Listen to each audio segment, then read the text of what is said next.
SD Negeri 106156 ini. Pertama-tama marilah kita panjatkan puji syukur kehadirat Allah Subhanahu wa Ta'ala, di mana hari ini kita diberi kesehatan dan juga kesempatan untuk berkumpul di SD kita tercinta, SD Negeri 106156 Pelumpang, untuk melaksanakan kegiatan aksi nyata modul 1.4 mengenai budaya positif. Saya Rina Arhami SPD dan juga Ibu Tri Indahsari SPD. Selanjutnya, sholawat beriring salam marilah kita hadiahkan kepada junjungan kita Nabi besar Muhammad Sallallahu Alaihi Wasallam. Semoga telah kita mendapatkan syafaatnya di yaumil akhir. Amin ya robbal alamin. Yang terhormat Ibu Kepala Sekolah SD Negeri 106156 Pelumpang, Ibu Susi Daryani SPD. Yang terhormat Bapak Ibu guru serta staf SD Negeri 106156 Pelumpang, kami ucapkan terima kasih kepada Bapak Ibu yang telah hadir pada kegiatan kami hari ini. Semoga kegiatan kita hari ini bermanfaat untuk kami dan juga untuk kemajuan sekolah kita. Amin ya robbal alamin. Selanjutnya, kami persilakan untuk Ibu Kepala Sekolah SD Negeri 106156 Pelumpang memberikan kata sambutan. Kami persilakan dengan hormat.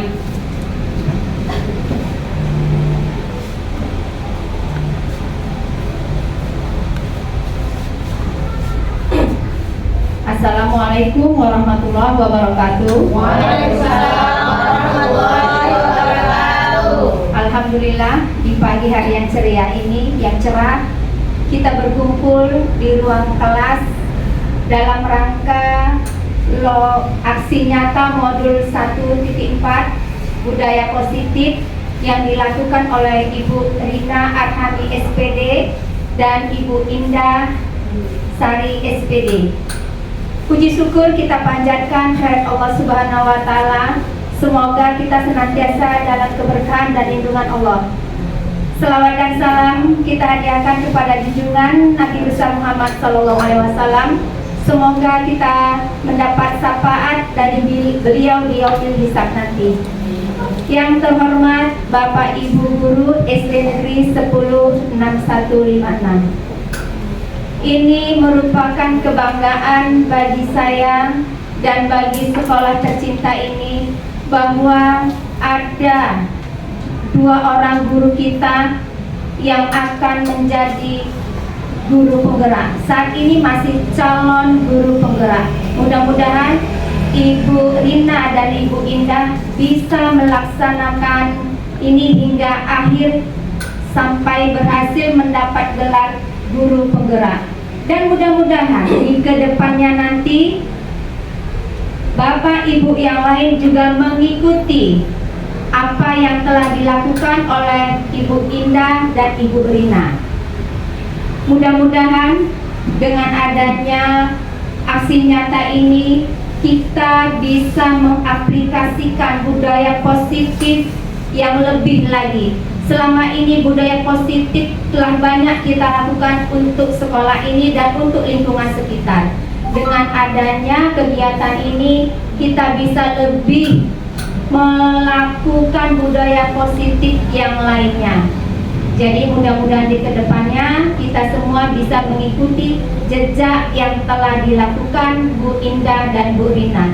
Dan saya sangat-sangat berharap semoga Bu Indah dan Bu Rina di kedepannya bisa lebih maju dan sukses, tidak hanya sebagai guru penggerak, mungkin bisa jadi sebagai guru fasilitator ataupun apapun itu yang lebih naik tingkat dan jabatannya. Dan saya sudahi dengan ucapan billahi taufik wal hidayah. Wassalamualaikum warahmatullahi wabarakatuh. Waalaikumsalam warahmatullahi wabarakatuh. Terima kasih kepada Ibu Susi Daryani SPD selaku Kepala Sekolah SD Negeri 106156 Pelumpang. Selanjutnya untuk menambah keberkahan acara kita hari ini, kami persilakan untuk Pak Ihsan memimpin doa. Silakan, kami persilakan dengan hormat.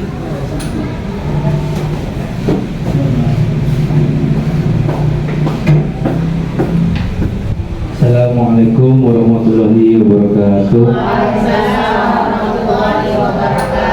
Agar acara kita hari ini mendapatkan berkah dari Allah Subhanahu wa taala, marilah kita berdoa bersama-sama. Doa akan saya pimpin. A'udzubillahi minasyaitonirrajim. Bismillahirrahmanirrahim. Alhamdulillahirabbil alamin. Wassalatu wassalamu ala asrofil anbiya'i wal mursalin Sayyidina Muhammadin wa ala alihi wa ashabihi ajma'in. Rabbana fir lana dhunubana wa liwalidayna warhamhuma kama rabbayana shaghira wa li jami'il muslimina wal muslimat wal mu'minina wal mu'minat al ahya'i minhum wal amwat birahmatika ya arhamar rahimin. Rabbana zalamna anfusana wa illam taghfir lana wa tarhamna lanakunanna minal khasirin. Rabbana la tuzigh qulubana ba'da idh hadaitana wa hab lana min ladunka rahmah innaka antal wahhab.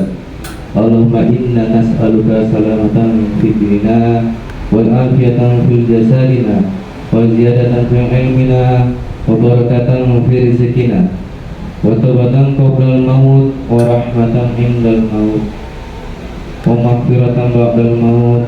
Allahumma qawwin 'alaina fi sakratil maut wa najatan minan nar wa 'afa indal hisab. Rabbana atina fid dunya hasanah wa fil akhirati hasanah wa qina adzabannar. Subhana rabbika rabbil izzati amma yasifun wa salamun 'alal mursalin walhamdulillahi rabbil alamin. Assalamualaikum warahmatullahi wabarakatuh. Terima kasih kepada Bapak Muhammad Ihsan SPD yang telah memimpin doa kita hari ini. Selanjutnya, untuk sebelum kita masuk ke pemateri pertama, yaitu Bu Tri Indah Sari SPD, saya mau kasih pantun dulu, boleh Bapak Ibu? Boleh. Biar lebih semangat ya. Ambil mangga dengan galah, diambil paman berbadan kekar. Mari ucapkan basmalah, semoga presentasi hari ini lancar. Bismillahirrahmanirrahim. Selanjutnya saya persilakan Ibu Indah untuk pemateri pertama memaparkan mengenai budaya positif.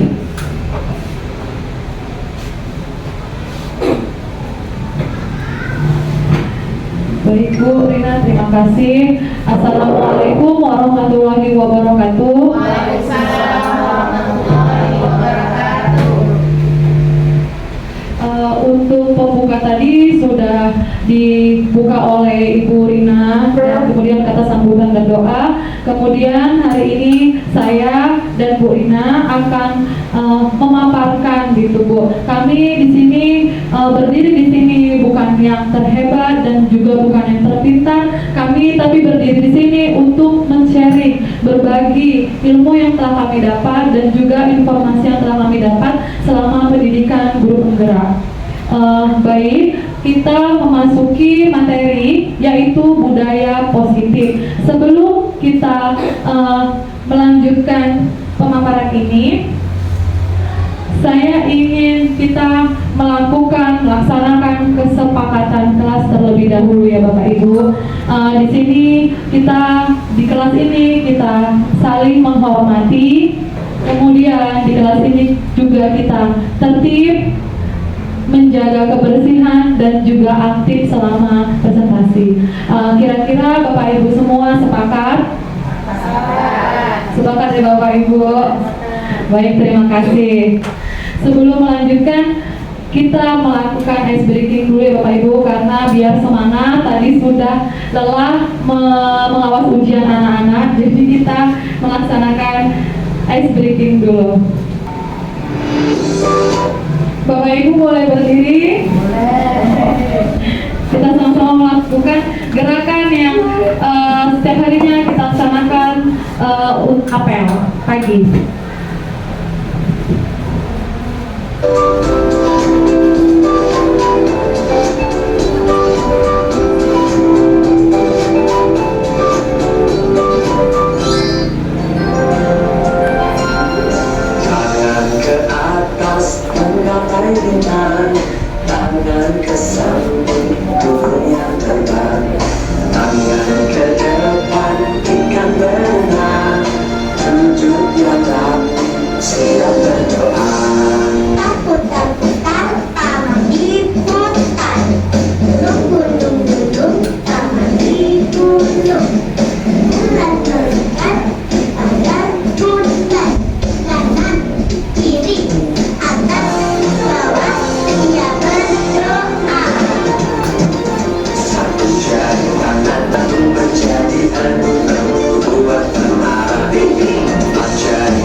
Saya ingin menjelaskan sedikit tentang filosofi pemikiran Ki Hajar Dewantara.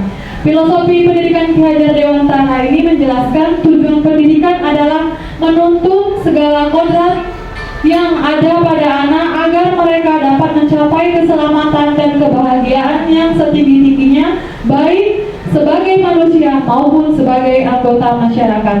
Kodrat alam adalah suatu yang berkaitan dengan bakat dan minat peserta didik pada suatu aspek pengembangan, sedangkan kodrat zaman berkaitan dengan pemenuhan untuk mengakomodasi atau memadukan bakat dan perkembangan ilmu pengetahuan dan teknologi.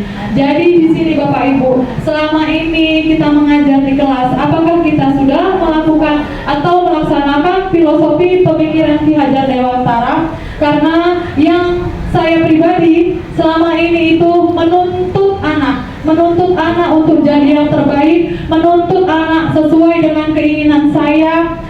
Padahal menurut filosofi pemikiran Ki Hajar Dewantara, guru seharusnya menuntun anak untuk menjadi sesuatu sesuai dengan bakat dan minatnya masing-masing. Kita tidak bisa memaksa Bapak Ibu. Walaupun dia pintar, tapi bakat dan minatnya itu tidak ke dokter, tapi kita memaksa untuk jadi dokter, kita tidak bisa untuk memaksanya. Seperti itu Bapak Ibu. Jadi kita di sini sebagai guru diharapkan bisa menuntun dan memfasilitasi anak didik kita sesuai dengan kodrat zaman dan kodrat alam.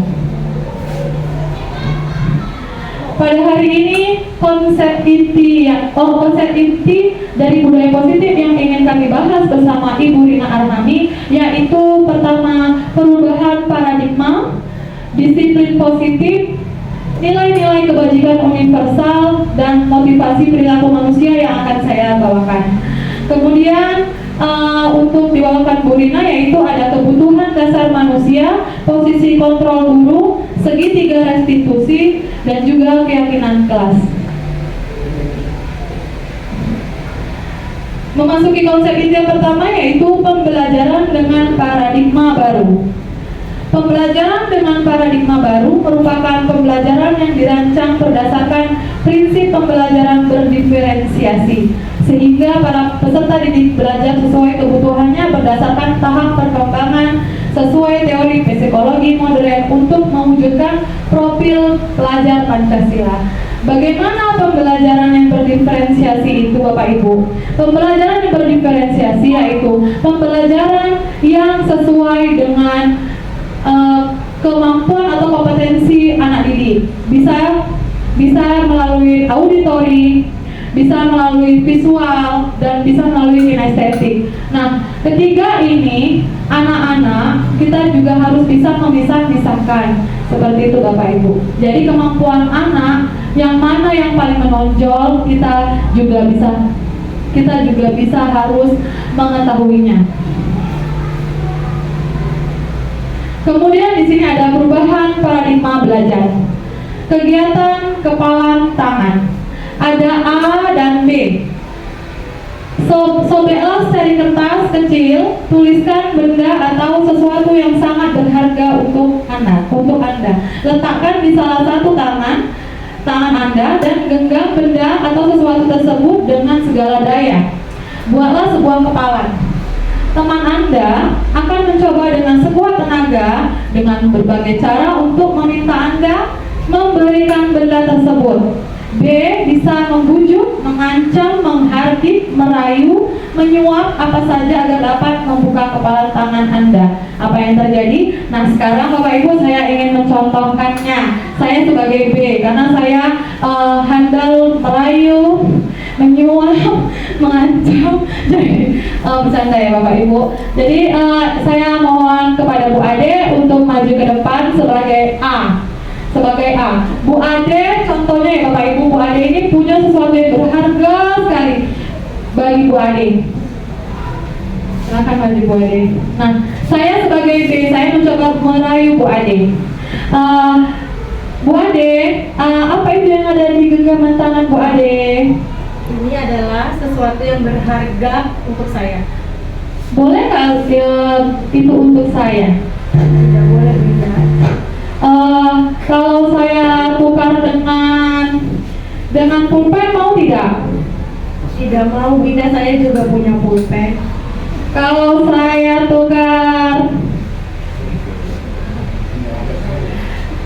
saya ajak jalan-jalan ke mini holiday, mau nggak? Tidak juga, Bunda, saya juga udah pernah ke sana. Kalau saya kasih HP, mau nggak? Tidak mau juga, saya udah punya, Bu.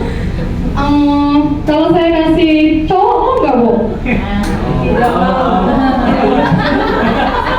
Tidak mau juga, Bu. Karena ini sesuatu yang sangat berharga, mau ditukar dengan apapun yang ada di dunia ini tidak akan bisa ditukar dengan hafalan tangan saya. Kalau ibu nggak mau mengasih, saya cocok ibu ya. Tidak mau juga, Bu. Oh, tetap tidak mau. Ya sudahlah, kalau begitu saya mengalah. Silakan kembali Bu Ade. Bu Ade berarti masih kuat dengan pendiriannya. Masih kuat dengan pendiriannya ya, Bu. Nah, itu dia selama ini kita, Bu. Selama ini kita miskonsepsi tentang teori kontrol. Jadi selama ini tuh kita merasa ini ilusi guru mengontrol murid. Kita selalu bisa, kita yang mengontrol murid. Kemudian ilusi bahwa semua penguatan positif itu efektif dan bermanfaat. Padahal belum tentu bagi dia itu efektif dan bermanfaat. Kemudian ilusi bahwa kritik dan membuat rasa bersalah mampu menguatkan karakter. Kita selama ini menghakimi gitu, memvonis anak-anak kan gitu. Memang kamu kayak gini aja nggak bisa. Malah ada kata-kata yang gitu, bodoh gitu. Ya saya pribadi juga seperti itu, Bu. Makanya kita di sini sama-sama belajar apa sebenarnya budaya positif itu. Nah, ilusi bahwa orang dewasa berhak memaksa. Nah, tadi saya contohkan kepada Bu Ade bahwa anak-anak juga punya gitu, Bu, punya pendiriannya masing-masing. Selama ini kita mengontrol pendiriannya dengan merayu, membujuk, bahkan mengancam gitu. Kalau kamu nggak mau, nilai kamu rendah. Atau kamu nggak usah masuk lagi, nggak usah sekolah lagi di sini. Seperti itu ya, Bapak Ibu. Bahkan ada kata-kata mengancam seperti itu. Nah, pengubah paradigma stimulus respon ke pendekatan teori kontrol. Nah, contohnya di sini ada stimulus responnya, realitas kebutuhan kita sama. Padahal teori kontrolnya kebutuhan kita berbeda. Kemudian semua orang melihat hal yang sama, pendapat kita saja yang mau didengarkan. Padahal setiap orang memiliki gambaran yang berbeda. Kemudian ada kita mencoba mengubah cara pandang orang yang sama dengan kita seperti yang saya katakan tadi. Padahal harusnya kita berusaha memahami pandangan orang itu seperti apa dan kita memahaminya. Karena setiap orang cara pandangnya berbeda melihat dunia.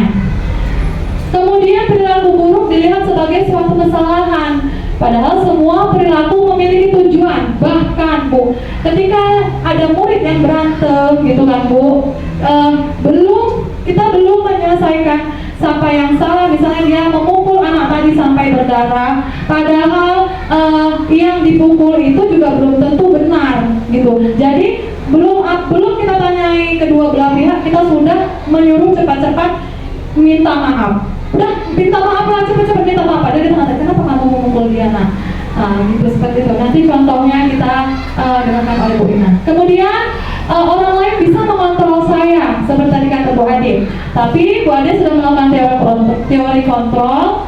Hanya saya yang bisa mengontrol diri saya. Kemudian pemaksaan ada pada saat bujukan. Gagal. Teori kontrolnya kolaborasi dan konsensus menciptakan pilihan-pilihan baru. Selanjutnya model berpikir menang kalah. Seharusnya kita berpikir menang dan menang. Nah, masuk kepada disiplin positif. Bapak Ibu semua, apakah Bapak Ibu sudah mendengar kata disiplin positif? Sudah Bapak Ibu? Sudah ya Bapak Ibu ya. Ada yang bisa menjelaskan gitu menurut Bapak Ibu apa itu disiplin positif, Bapak Ibu? Menurut Bapak Ibu, apa itu disiplin positif?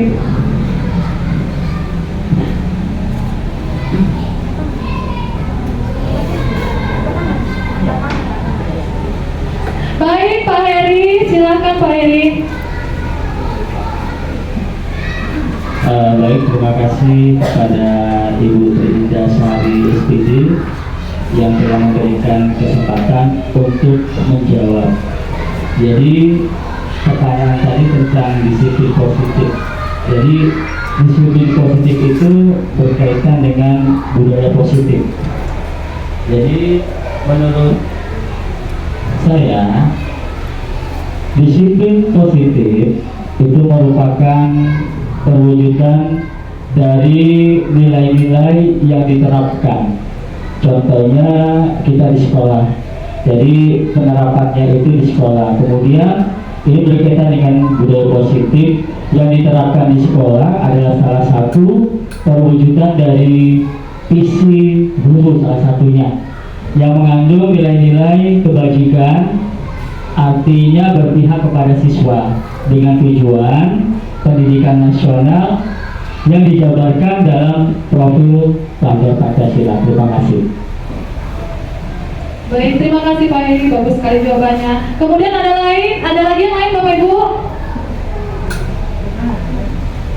Baik, Ibu Nurmasida, silakan Bu.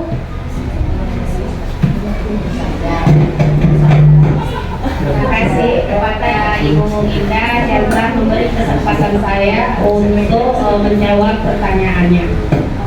Di sini kita bicara tentang budaya positif.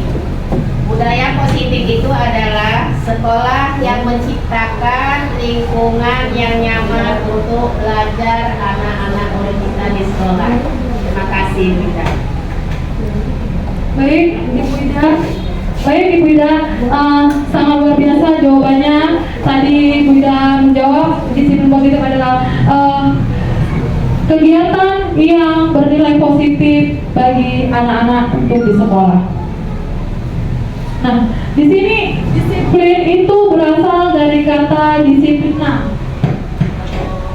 Di sini disiplin itu berasal dari kata disiplina yang artinya belajar. Disiplin mengacu pada disiplin diri yang memiliki tanggung jawab terhadap apa yang dilakukannya berdasarkan nilai-nilai yang diyakini. Disiplin positif merupakan salah satu cara penerapan disiplin yang bertujuan untuk menumbuhkan kesadaran serta memberdayakan peserta didik tanpa imbalan penghargaan, reward, ancaman ataupun hukuman. Jadi kita usahakan anak didik supaya tanpa kita suruh, tanpa diberi ancaman, tanpa diberi hukuman ataupun tanpa diberikan penghargaan, mereka melaksanakannya dengan sadar diri.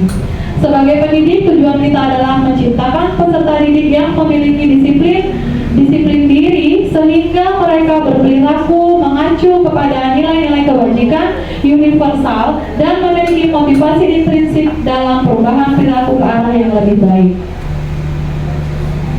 Nilai-nilai kebajikan universal yaitu di sini saya akan memberikan garis besarnya. Untuk lebih mendalam akan dijelaskan oleh Ibu Rina. Nilai-nilai kebajikan adalah sifat-sifat positif manusia yang merupakan tujuan mulia yang ingin dicapai setiap individu. Nilai-nilai tersebut bersifat universal dan lintas bahasa, suku bangsa, agama maupun latar belakang. Setiap perilaku perbuatan memiliki suatu tujuan.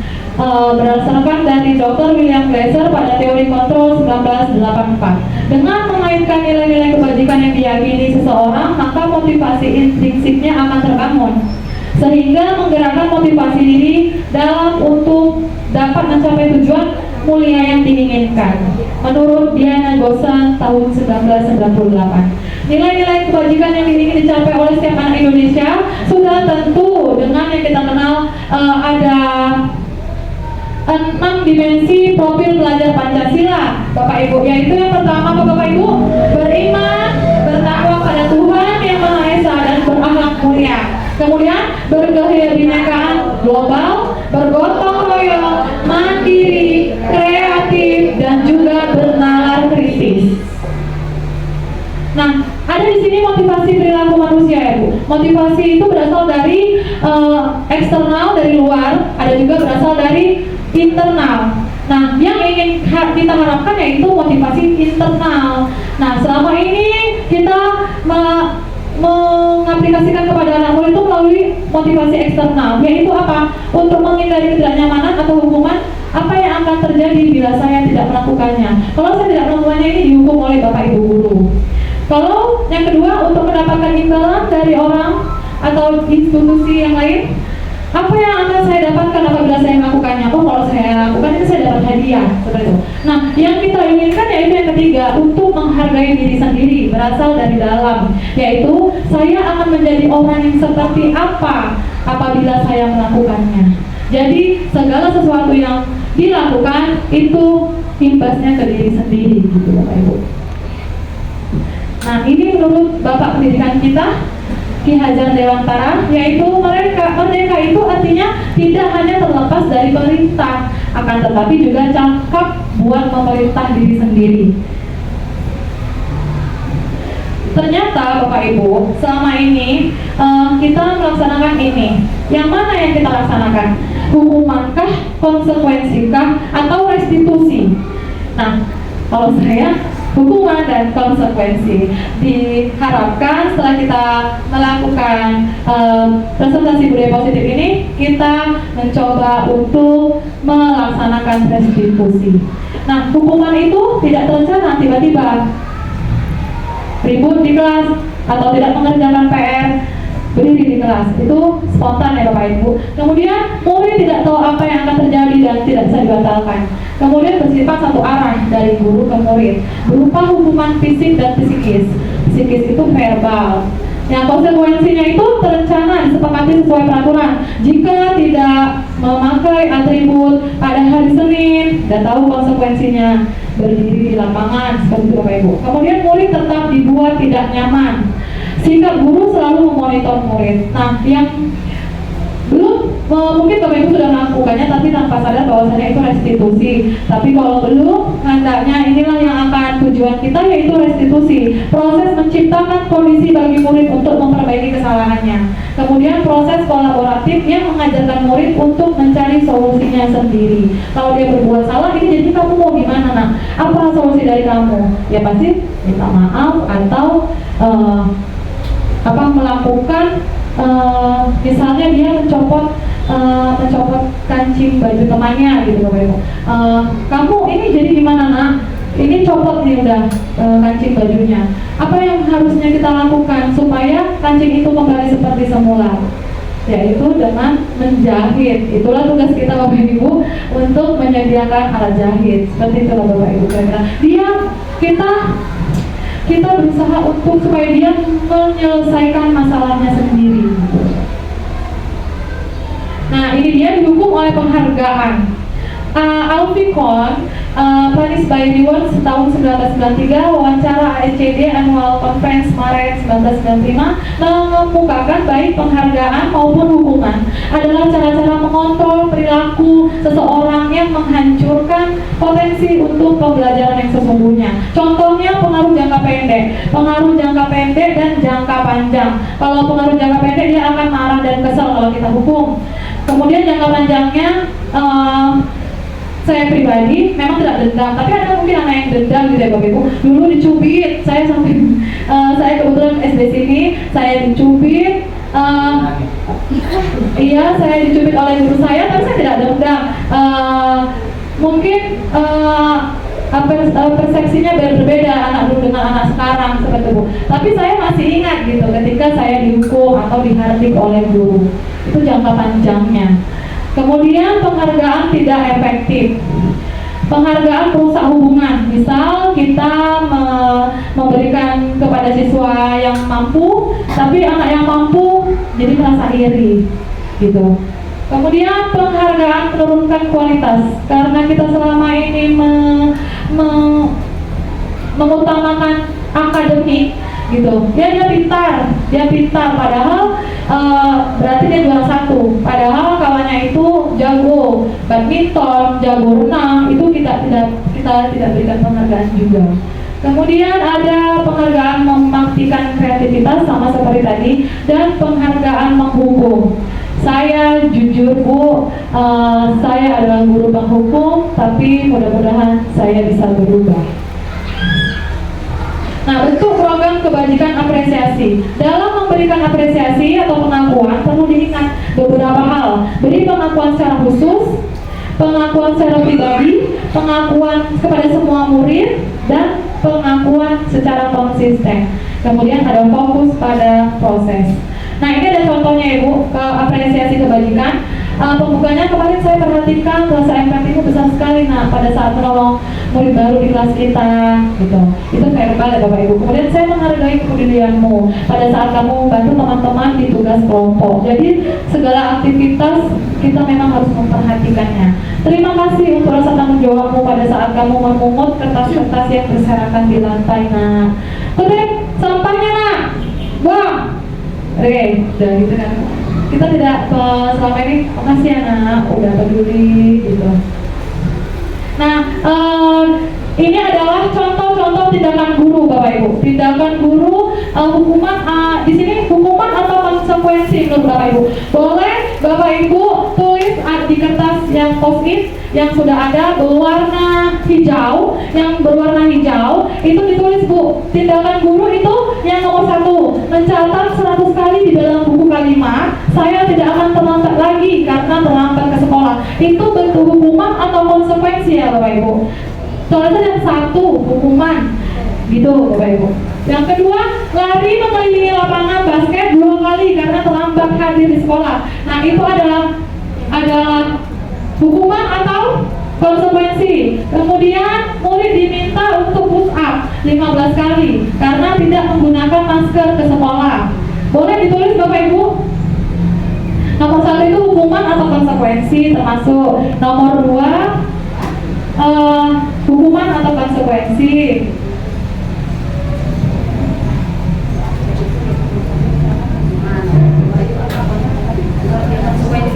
Saya berikan waktu 2 menit ya Bapak Ibu, 2 menit.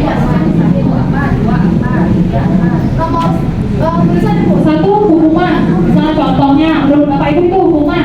Yang kedua konsekuensi. Nomor 4 itu menggantikan kertas tugas teman yang telah dicoret-coret. Menggantikan tugas teman yang telah dicoret-coret. Kemudian maksudnya itu di sini kamu ada nggak didik yang mencoret-coret kertasnya, dia sudah menggantikan. Kemudian membersihkan tumpahan air di meja tulis karena tersenggol pada saat belajar, dia nggak sengaja, dia tidak sengaja. Kemudian itu termasuk hukuman atau konsekuensi. Dia tidak sengaja menumpahkan air, tapi dia disuruh gurunya untuk nolak. Itu konsekuensi atau hukuman. Kemudian murid disuruh untuk tidak mengenakan sepatu seharian di sekolah karena tidak memakai sepatu hitam. Contohnya dia pakai sepatu putih, kamu berarti tidak menuruti peraturan, jadi kamu harus tidak memakai sepatu. Kemudian lari mengelilingi lapangan basket 2 kali karena terlambat 10 menit untuk pelajaran PJOK Pak Isan. Jadi kalau misalnya ada yang terlambat nih, disuruh lari 2 kali mengelilingi lapangan. 7 ya? Iya 7.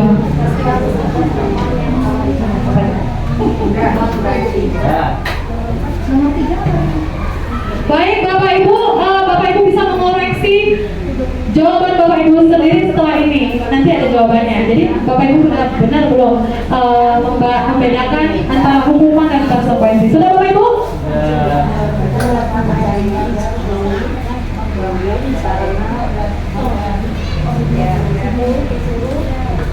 Sudah Bapak Ibu? Baik, kita sama-sama lihat. Kita sama-sama lihat ya Bapak Ibu. Jawabannya apa?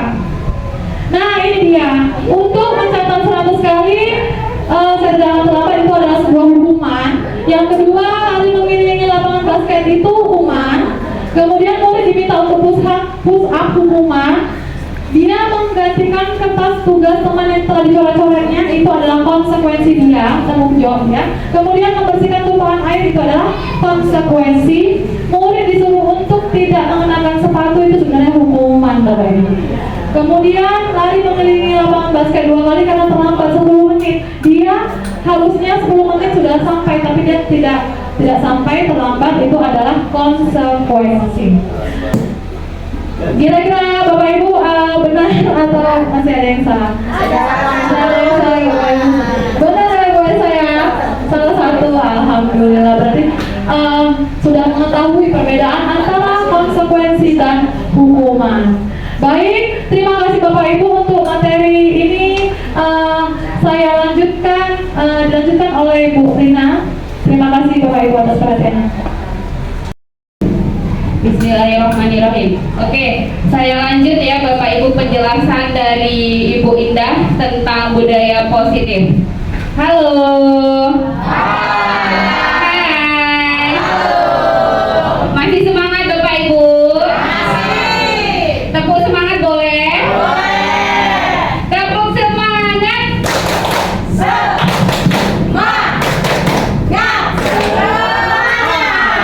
Oke, bukan muridnya aja yang tepuk semangat, gurunya juga harus semangat ya Bapak Ibu ya.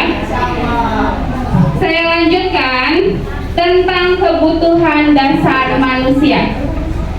Apa itu kebutuhan dasar manusia Bapak Ibu? Yaitu segala yang kita lakukan untuk memenuhi keinginan kita, di mana tindakan tersebut kita lakukan untuk memenuhi kebutuhan pokok atau kebutuhan dasar manusia. Apa aja itu kebutuhan dasar manusia? Ada 5. Yang pertama, kebutuhan bertahan hidup, yaitu kebutuhan pokok. Apa aja? Makanan, minuman, tempat tinggal, pakaian. Itu dia kebutuhan dasar manusia yang berkaitan untuk bertahan hidup. Lalu yang kedua ada kebutuhan akan rasa kasih sayang dan juga rasa diterima. Berkaitan dengan apa? Berkaitan dengan manusia ini butuh diperhatikan, butuh dipedulikan. Itu dia kebutuhan yang kedua. Lalu kebutuhan ketiga ada kebutuhan penguasaan. Manusia itu butuh diakui, butuh untuk memiliki kekuasaan pada masing-masing diri. Nanti saya jelaskan contohnya. Lalu yang keempat, kebutuhan kebebasan. Setiap individu bebas memilih apa yang mereka senangi, apa yang mereka inginkan. Nah, tugas kita apa sebagai guru? Kita hanya menuntun, bukan menuntut. Kita membimbing murid-murid kita, menuntun murid-murid kita sesuai dengan minat dan kesenangan mereka masing-masing. Lalu yang kelima, ada kesenangan, yaitu terkait bermain, tertawa, humoris, ice breaking, itu termasuk kesenangan. Nah, dalam menghadapi murid yang bermasalah, Bapak Ibu, yang harus kita lakukan yaitu kita harus tahu dulu murid yang bermasalah ini kebutuhan dasar manusia mana yang mereka kurang, sehingga mereka melakukan kesalahan tersebut. Contohnya, untuk yang kebutuhan yang pertama, bertahan hidup. Mungkin di kelas kita ada murid yang senang minta jajan temannya, ada ya Bapak Ibu ya. Berbagi itu baik, tapi kalau tiap hari dia minta jajan kawannya, nggak bagus juga ya kan Bu? Nah itu bisa jadi murid yang seperti ini kebutuhan dasar bertahan hidupnya itu kurang, tidak terpenuhi. Mungkin jajannya sedikit karena orang tuanya kurang mampu, atau bahkan tidak dikasih jajan sama orang tuanya, itu bisa jadi. Yang kedua, kebutuhan rasa akan kasih sayang. Di kelas ada beberapa murid yang sikit-sikit, Bu, Pak, ada? Atau sikit-sikit diganggunya kawannya, ya kan? Ada kan Bapak Ibu? Itu murid yang seperti itu bisa jadi kebutuhan dasar kasih sayangnya belum terpenuhi. Dia pengen diperhatikan oleh kita, guru-gurunya. Makanya sikit-sikit, Bu, kayak mana? Padahal dia bisa ngelakuinnya, cuman karena dia pengen diperhatikan. Itu dia maksudnya. Lalu yang ketiga, kebutuhan penguasaan. Contohnya, ada murid laki-laki biasanya, dia itu tukang lawan sama gurunya misalkan. Tapi ketika kita kasih kepercayaan kepada dia untuk jadi ketua kelompok misalnya, atau jadi ketua kelas, dia bisa dan dia senang Karena dia bisa mengatur teman-temannya. Dia perlu kebutuhan akan penguasaan. Itu dia maksudnya. Lalu yang keempat, kebebasan. Ada murid yang di kelas tidur aja gini kepalanya. Ternyata setelah kita cari tahu, dia ini gaya belajarnya kinestetik, harus bergerak. Sementara kita sebagai gurunya ceramah aja kebanyakan, dia bosen. Seharusnya diiringi dengan ice breaking atau juga praktek juga bisa mendukung gaya belajar kinestetik. Atau si murid ini ternyata dia audiovisual gaya belajarnya, jadi harus pakai video yang bersuara supaya dia nggak bosen. Itu dia kebebasan untuk menampilkan atau mendapatkan setiap kemampuan atau gaya belajar masing-masing anak. Oleh karena itu kita sebagai guru harus mempunyai atau menerapkan metode yang berbeda-beda agar terpenuhinya semua gaya belajar anak-anak kita di kelas. Terakhir, kebutuhan kesenangan. Sama, kita orang dewasa, kalau saya sama Bu Ida hari ini menjelaskan dari awal sampai akhir aja tanpa ada ice breaking, tanpa ada lawak-lawaknya mungkin dikit-dikit, itu bosan gak Bapak Ibu? Bosan ya? Sama, anak-anak juga gitu. Oleh karena itu, boleh saja, apalagi kita itu di SD, belajar sambil bermain sangat didukung. Juga ice breaking, untuk apa? Untuk supaya tidak bosan murid-muridnya. Nah, kita lanjut ke 5 posisi kontrol guru. Ada sebagai penghukum. Lalu yang kedua, pembuat rasa bersalah. Yang ketiga, teman, pemantau, dan juga manajer. Nah, jadi apa maksud 5 posisi kontrol guru? Setelah kita mengetahui kebutuhan dasar murid-murid kita, kita harus tahu sebagai guru kita harus berada di posisi yang mana yang tepat untuk mengambil ataupun mencari solusi bersama-sama yang terbaik tentang murid yang bermasalah. Contohnya, misal kasusnya ada siswa yang tidak memakai atribut pada hari Senin. Kalau kita bertindak sebagai penghukum, yang kita lakukan apa? Hormat, nyuruh muridnya hormat tiang bendera selama 1 jam. Itu contoh kita sebagai penghukum. Lalu kalau kita bertindak sebagai pembuat rasa bersalah, kita bilang gini sama murid kita, berapa kali ibu bapak harus memberitahu kamu selalu saja mengecewakan ibu atau bapak.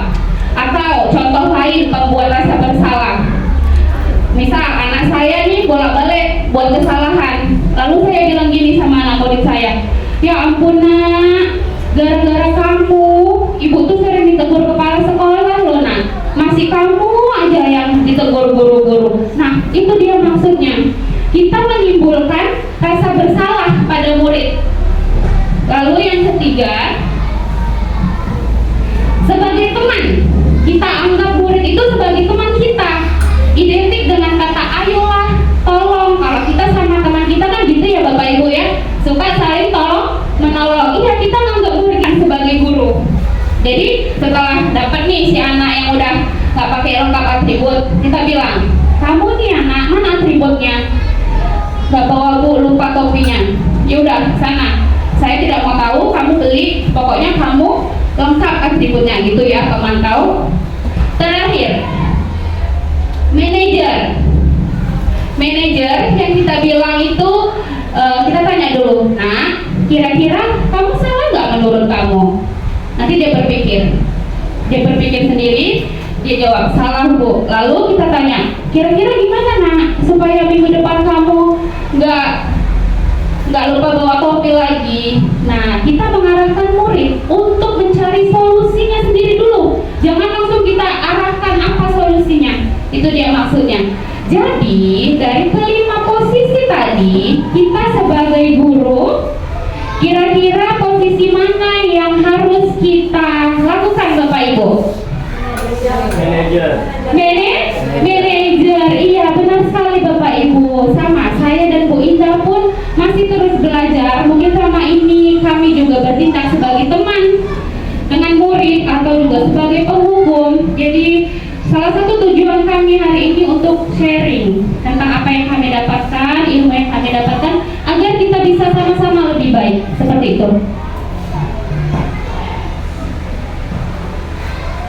Nah, ini ada kuis lagi nih Bapak Ibu. Kira-kira dari 5 pernyataan itu guru bertindak sebagai apa ya? Apakah sebagai teman, pemantau, penghukum, atau manajer?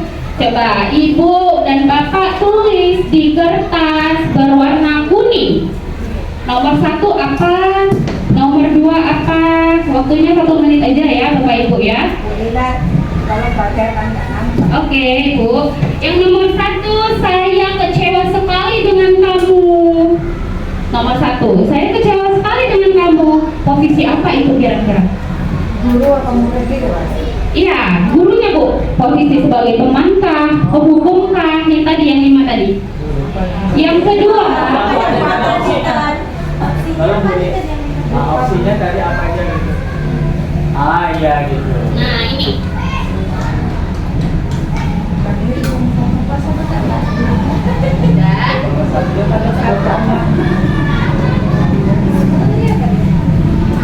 Nomor 1, saya kecewa sekali dengan kamu. Nomor 2, kamu tidak pernah benar melakukannya. Kamu tidak pernah benar Mina. Kegiatan kamu semua yang kamu lakukan salah. Itu nomor 2. Nomor 3, ayolah lakukan demi ibu. Ayolah ibu mohon. Itu kira-kira tadi posisi sebagai apa? Nomor 4, bagaimana kira-kira kamu bisa menyelesaikan masalah ini nak? Itu nomor 4. Nomor 5, kamu selalu yang paling terakhir. Kamu ini lambat sekali ya nak. Terakhir aja, gitulah istilahnya bahasa kita.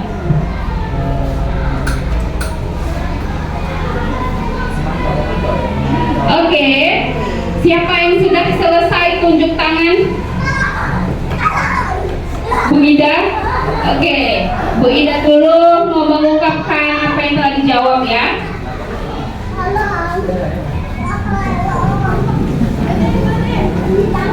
Terima kasih saya ucapkan kepada Ibu Lina yang telah memberikan kesempatan saya untuk menjawab pertanyaan.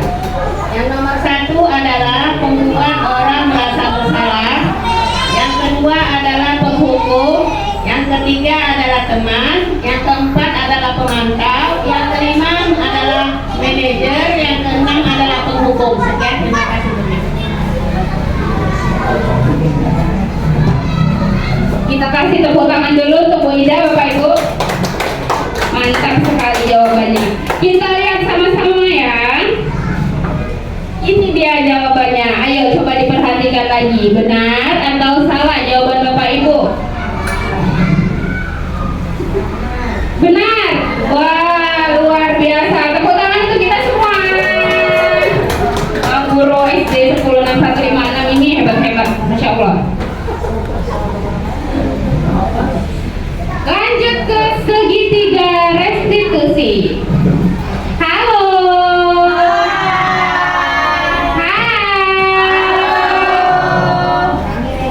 Segitiga restitusi, apa itu maksudnya? Dialog yang dilakukan guru untuk membuat muridnya menjadi mandiri dan bertanggung jawab. Dalam segitiga restitusi ini, saya jelaskan dulu. Segitiga restitusi ini adalah langkah-langkah yang harus kita jelaskan atau kita lakukan ketika kita menghadapi murid yang bermasalah. Jadi kalau kita menemukan murid yang bermasalah, kita itu seharusnya tidak boleh bilang, kamu nih ya, kamu aja, capek ibu. Atau kenapa sih kok tiap hari yang buat masalah kamu aja. Jangan, kita tidak boleh menjudge-nya duluan. Apa yang harus kita lakukan? Ada 3 langkah sesuai dengan segitiga restitusi. Yang pertama, menstabilkan identitas namanya Bapak Ibu. Kayak mana itu menstabilkan identitas? Jadi murid yang bermasalah kita panggil, lalu kita tanya, nah Ibu dengar dari teman kamu, katanya kamu tadi mengerjakan PR di kelas ya? Biasanya kalau guru kita tanya itu nggak langsung ngaku ya Bapak Ibu ya? Iya, banyak nggak langsung ngaku. Apa yang kita lakukan? Bilang, nah, manusia itu wajar salah. Ibu pernah salah juga, sama kayak kamu. Kenapa kita lakukan itu Bapak Ibu? Kita harus seakan-akan ada di pihak mereka dulu. Supaya apa? Supaya mereka itu mau jujur. Kalau kita pada awal-awal udah langsung ngegas, langsung, wih kamu inilah, itu mereka tidak akan jujur nantinya. Itu namanya menstabilkan identitas. Lalu yang kedua, validasi tindakan yang salah. Setelah kita membujuk si anak tadi, kita harus membuat dia mengakui kesalahannya sendiri. Jadi kita tanya, nah, menurut kamu mengerjakan PR di sekolah itu benar atau salah? Biar dia berpikir dulu.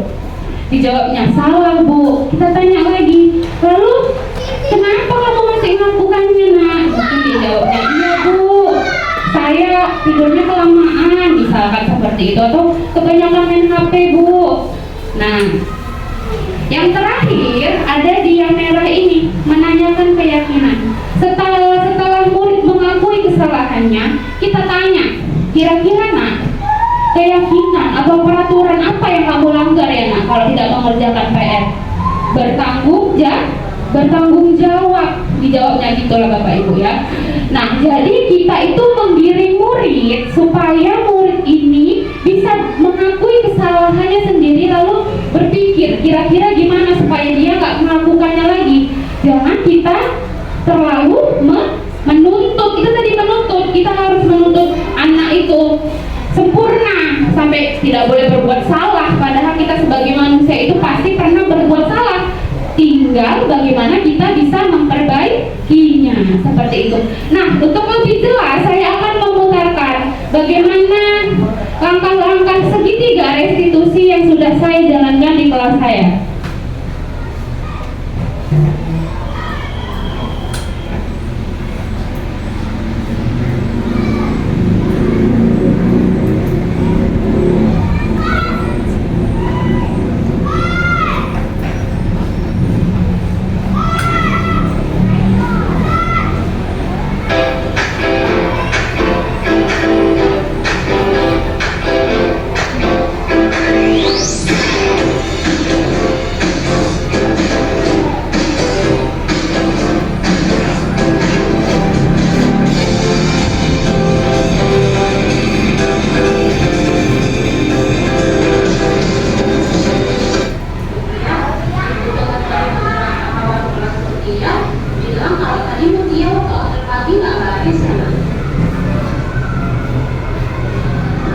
Menstabilkan identitas. Semua manusia pernah berbuat salah kok. Ibu juga pernah berbuat salah. Tapi kalau kita berbuat salah, kita harus memperbaikinya.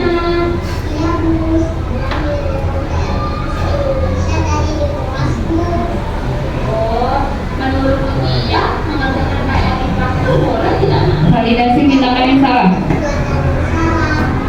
Oke, lalu kenapa tadi dia mengerjakan PR-nya di kelas?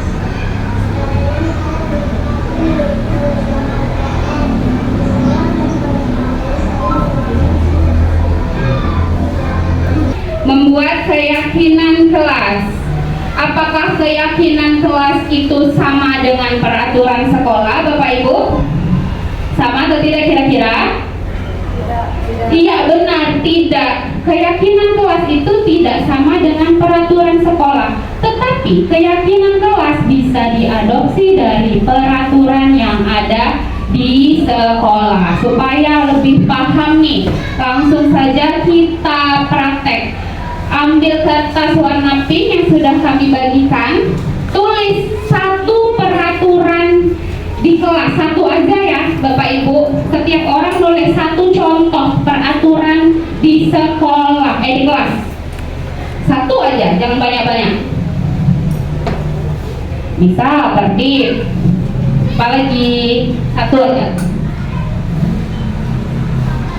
Dilarang makan.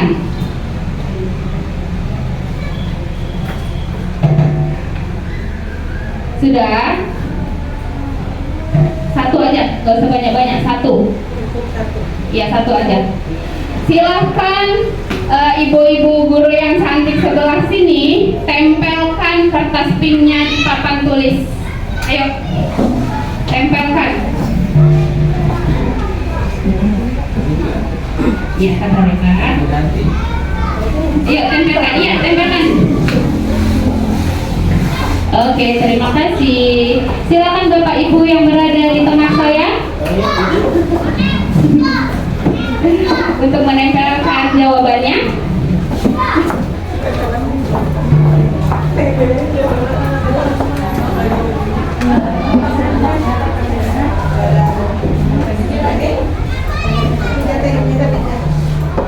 Ya, silakan yang paling kiri, Bapak Ibu yang paling kiri untuk menempelkan jawabannya.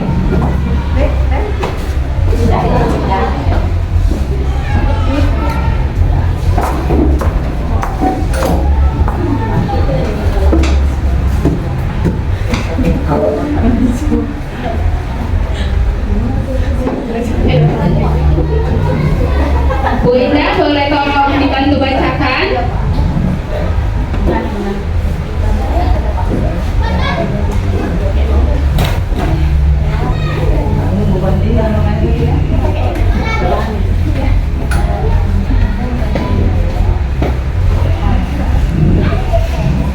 Oke, Bu Indah. Contoh dari keyakinan kelas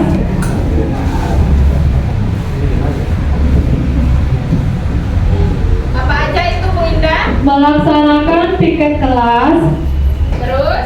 kemudian ada tertib dalam belajar, tidak boleh ribut, datang tepat waktu, tidak boleh berlari-lari di dalam kelas, kemudian dilarang ribut, permisi ketika ingin ke kamar mandi, belajar dengan rajin, disiplin, harus tertib, membersihkan kelas, menyapu, mengepel dan lain-lain. Sebelum mulai belajar berdoa harus tertib. Ya Bu, itu Bu. Terima kasih Bu Indah. Nah, ini kita praktek bagaimana nanti kita membuat keyakinan kelas di kelas masing-masing ya Bapak Ibu. Jadi nanti anak-anak kita kasih kertas warna-warni ini, mereka tulis satu kelas seperti apa yang mereka inginkan. Kita kasih contoh tentang tadi harus piket. Kira-kira kalau kata harus piket dan tidak membuang sampah sembarangan, itu kata positifnya apa? Karena kalau kita membuat kesepakatan kelas, kita tidak boleh menggunakan kata negatif. Misalkan dilarang, jangan, itu nggak boleh, harus pakai bahasa positif. Apa kira-kira kalau menjalankan piket itu Bapak Ibu nilai universalnya? Jaga kebersihan. Pintar, menjaga kebersihan, seperti itu Bapak Ibu.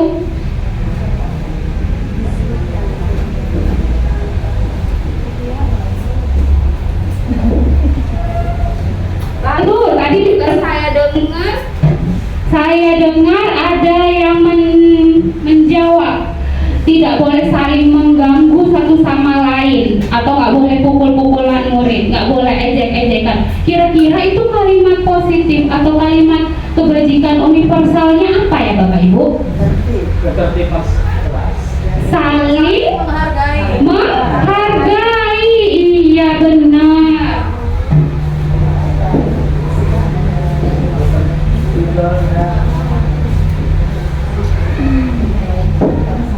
Saling menghargai. Lalu tadi ada juga nggak boleh terlambat.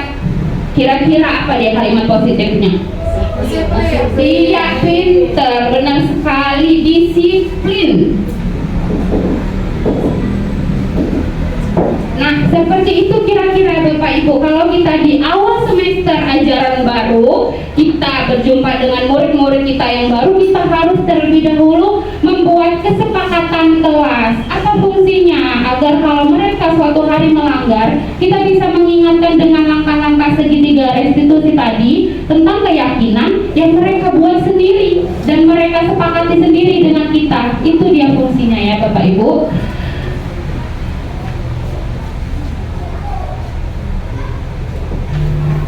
Nah, ini dia tadi contoh keyakinan kelas. Ada setiap anggota kelas perlu belajar. Setiap anggota kelas perlu belajar. Setiap anggota kelas perlu senang. Setiap anggota kelas perlu melakukan tugas. Setiap anggota kelas perlu saling menghargai. Setiap anggota kelas perlu merasa aman. Oke, sekian penjelasan dari saya. Untuk sesi tanya jawab selanjutnya, saya persilakan untuk Bu Indah memimpin. Baik, terima kasih Bapak Ibu semua. Demikianlah hasil dari pemaparan kami, berbagi kami dengan tema budaya positif. Semoga kita semua bisa mengimplementasikannya di sekolah. Kemudian bagi Bapak Ibu yang ingin bertanya, kami buka 2 sesi pertanyaan. Kepada Bapak Ibu dipersilakan. Baik, Ibu Ade.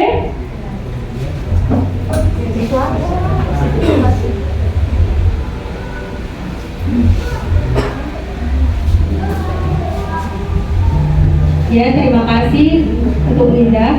Di sini perkenalkan dulu, nama saya Ade Sabrina. Saya ingin bertanya kepada Bu Rina Arhami. Pertanyaannya, di kelas sering kita jumpai banyak anak-anak yang berantem karena saling ejek-ejekan. Bagaimana cara langkah restitusi untuk murid yang mengejek atau membuli temannya tersebut, Bu Rina? Terima kasih, saya kembalikan kepada Bu Rina. Baik, terima kasih Bu Ade atas pertanyaannya. Kemudian apakah ada lagi Bapak Ibu 1 orang penanya lagi? Oke, Bu Evi, silakan Bu Evi.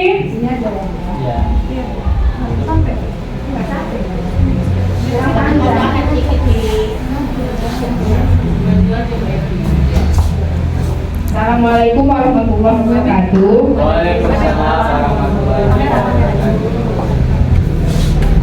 Saya ingin bertanya kepada Bu Indah. Ya, tadi dalam penjelasan Bu Indah menjelaskan bahwa sebaiknya guru tidak memberikan hadiah kepada murid.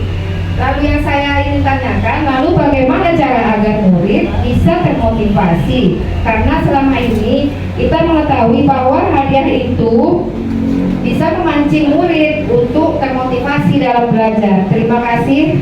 Saya ucapkan kepada Bu Indah dan Bu Rina. Ya, terima kasih Bu Evi atas pertanyaannya. Baik, untuk pertanyaan pertama akan dijawab oleh Ibu Rina. Terima kasih untuk Ibu Indah. Saya ucapkan terima kasih juga untuk pertanyaan Bu Ade. Tadi pertanyaannya, gimana sih caranya untuk mengatasi murid yang sering ngejek temannya, sering membuli temannya dengan langkah-langkah segitiga restitusi tersebut. Yang pertama tadi langkahnya adalah menstabilkan identitas. Kita panggil anak dulu. Misalkan kita tahunya dari temannya nih, kalau dia buat kawannya nangis, jadi kita bilang, "Nah, Ibu dengar dari teman kamu si Anu, kamu tadi ngejekin temannya sampai nangis ya." Kalau dia nggak ngaku, apa tadi kita bilang? Berbuat salah itu wajar, Nak. Jadi kamu gak usah takut. Ibu juga pernah buat salah kok. Tenang aja, supaya dia bisa ngaku dulu nih. Itu menstabilkan identitas. Lalu yang kedua, validasi tindakan yang salah. Kita tanya dulu pendapat dia. Nah, menurut kamu ngejekin orang sampai nangis, ngejekin orang misalkan fisiknya gemuk atau pendek gitu kan, itu baik gak ya, Nak? Tanya dulu sama pelakunya. Kalau dia nggak ngakui, dia belum sadar juga nih Bu Ade. Kita bilang aja gini, coba Nak, bayangkan kamu jadi yang kamu ejek ini. Kamu diejek temanmu. Misalkan dia gemuk nih, kamu diejek gemuk nih sama temanmu. Seneng nggak sih kamu, Nak? Balikkan keadaannya ke dia. Kalau dia bilang, ya enggak lah Bu, sama. Teman kamu juga nggak suka kalau kamu ejek, kamu aja nggak suka. Gitu ya Bu ya. Itu namanya validasi tindakan yang salah. Lalu kita terakhir langkahnya yaitu menanyakan keyakinan kelas. Kita tanya sama dia, peraturan atau keyakinan kelas apa yang telah kamu langgar, Nak? Saling menghargai Bu, kata dia gitu kan. Terus kayak mana itu ke depannya, apa yang mau kamu lakukan? Biarkan dia berpikir dulu solusi dari masalah dia. Dia bilang, iya Bu, ternyata diejek itu nggak enak ya Bu ya, kalau saya aja diejek saya marah, misalkan gitu kan. Nah itu dia contohnya. Kalau misalkan mau yang lebih detail, itu bisa aja kita kerjasama dengan, misalkan kita panggil pemateri dari polisi. Sekarang kan udah ada tuh undang-undang yang tentang IT kan, nggak boleh sembarang komen, menghujat, itu udah ada undang-undangnya. Nanti polisi menyampaikan kepada mereka, nggak boleh loh ejek-ejekan itu, merendahkan orang itu nggak boleh, kamu bisa masuk penjara. Bisa jadi dia juga takut, selain kita sebagai guru memimpin dia supaya dia sadar, kita mendatangkan pemateri juga bisa, seperti itu. Terima kasih. Silakan Bu Indah. Terima kasih Bu Rina, luar biasa sekali jawabannya. Baik, saya akan mencoba menjawab pertanyaan dari Bu Evi tadi. Jika kita tidak memberikan penghargaan kepada siswa, bagaimana kita cara memotivasi siswa supaya mereka antusias dalam pembelajaran kita? Baik Bu, penghargaan itu berupa benda maupun non benda, gitu kan Bu. Jadi penghargaan tidak menutup kemungkinan penghargaan dari verbal, dari non benda juga bisa kita terapkan di kelas. Contohnya yaitu seperti ini Bu, yang sudah dijelaskan tadi. Nah ini kita memiliki rasa empati apapun yang dikerjakan oleh anak, baik itu berbentuk positif gitu. Jadi dia mau membuang sampah, memungut sampah di kelas, ada sampah jajan gitu, terima kasih ya nak gitu, kan tidak mengeluarkan biaya Bapak Ibu. Terima kasih anak, kamu sudah mengambil sampah itu, karena di mana-mana ada literasi tentang buanglah sampah pada tempatnya, seperti itu kan Bapak Ibu. Jadi dari kalimat-kalimat seperti itu aja mereka sudah merasa dihargai apa yang mereka buat. Kemudian ketika mereka berbuat salah, kita tidak langsung memponis, tidak langsung menghukum. Kita tanya dulu seperti yang dijelaskan Bu Rina tadi, apa permasalahannya sehingga mereka melakukan hal seperti itu, gitu Bu.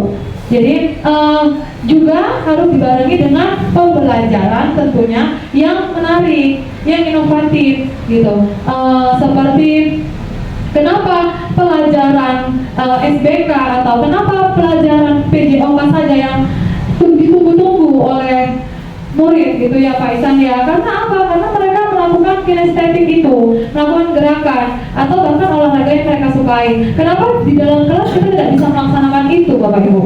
Ya, maunya seperti itu juga yang kita laksanakan di sekolah, di dalam kelas, bahwasanya tanpa belajar matematika, belajar PPKN, belajar bahasa Indonesia pun bisa menarik dan memotivasi siswa dalam belajar. Terima kasih Bu Evi, demikian jawaban dari saya. Terima kasih untuk Bu Indah atas jawabannya. Bagaimana dengan Bu Ade? Ya, saya udah paham Bu Indah. Baik, terima kasih. Untuk Bu Evi, apakah ada yang ingin ditanyakan lagi? Nggak nyampe.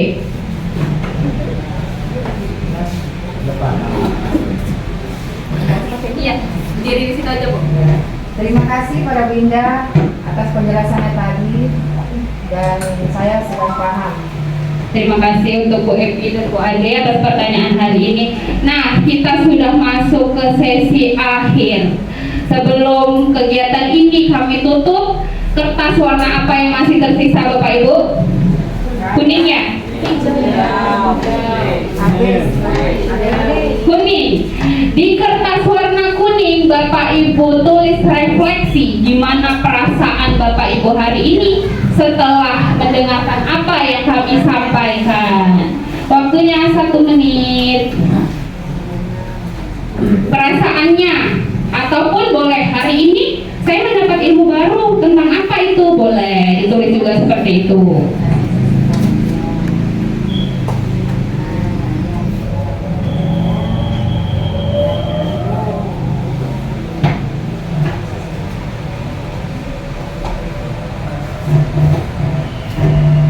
Untuk sesi ini perwakilannya Bu Yati, silakan ke depan untuk mengungkapkan perasaannya tentang kegiatan hari ini. Silakan Bu Yati.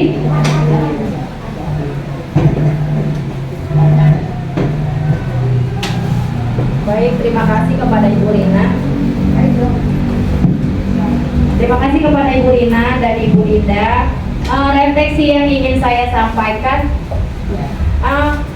pada pembelajaran hari ini yang saya dapatkan itu pembelajaran itu menyenangkan dan kami di sini mendapatkan ilmu yang sangat bermanfaat. Apalagi ini sudah mau memasuki tahun ajaran baru, kami bisa mengaplikasikannya nanti di kelas. Terima kasih kepada Ibu Rina dan Ibu Indah. Semangat terus dan teruslah menjadi motivasi untuk kami semua di sini. Terima kasih. Assalamualaikum warahmatullahi wabarakatuh.